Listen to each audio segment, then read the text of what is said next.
today the secretary. কিছু সময় আসে যখন সব আশা মুছে যেতে থাকে ধুলোবালির মতো। হলিউডে সুপারহিরো সিনেমার গৌরবময় যুগ যেন এমনই এক ধূলিধূসর অধ্যায়ে পৌঁছেছিল। কয়েক বছর ধরেই দর্শক এড়িয়ে চলছিলেন উড়ন্ত মানুষ, রোবট, ধ্বংস আর বারুদের গন্ধ।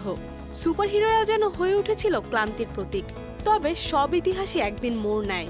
11 জুলাই সিনেমা হলের পর্দা কাঁপিয়ে বিশ্বজুড়ে মুক্তি পায় ডেভিড কর্নসওয়েট অভিনীত সুপারম্যান।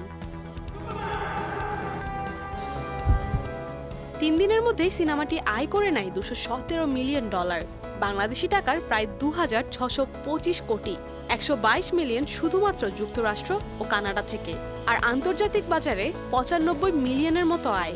গত বছরের ব্যর্থতা যেন এক দুঃস্বপ্ন হয়ে চেপে বসেছিল ওয়ার্নার ব্রাদার্সের বুকে।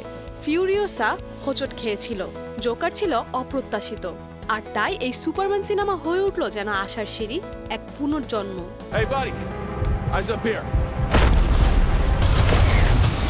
সিনেমাটি লিখেছেন ও পরিচালনা করেছেন জেমস গান, যিনি এর আগে গার্ডিয়ান্স অব দ্য গ্যালাক্সি বানিয়ে দেখিয়েছিলেন কল্পনার জাদু। ডিসির সহ সিইও হিসেবে এবার তিনি যেন নিজে ম্যান অফ স্টিলের পেছনের ছায়া। এই সুপারম্যান শুধু একটি চলচ্চিত্র নয়, এটি হলো ভিত্তিপ্রস্তর যার উপরে দাঁড়াবে ডিসির ভবিষ্যৎ। আসছে সুপারগার্ল, নতুন ব্যাটম্যান এবং এক নতুন ওয়ান্ডার উইম্যান।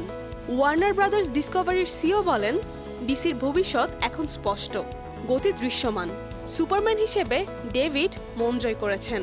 রটেন টমেটোজে 82% ইতিবাচক রিভিউ পাওয়া এই সিনেমাটি যেন ওয়ার্নার ব্রাদার্সের এক নবজন্ম। 3 দিনে যিনি ফিরিয়ে আনলেন পুরনো সম্মান।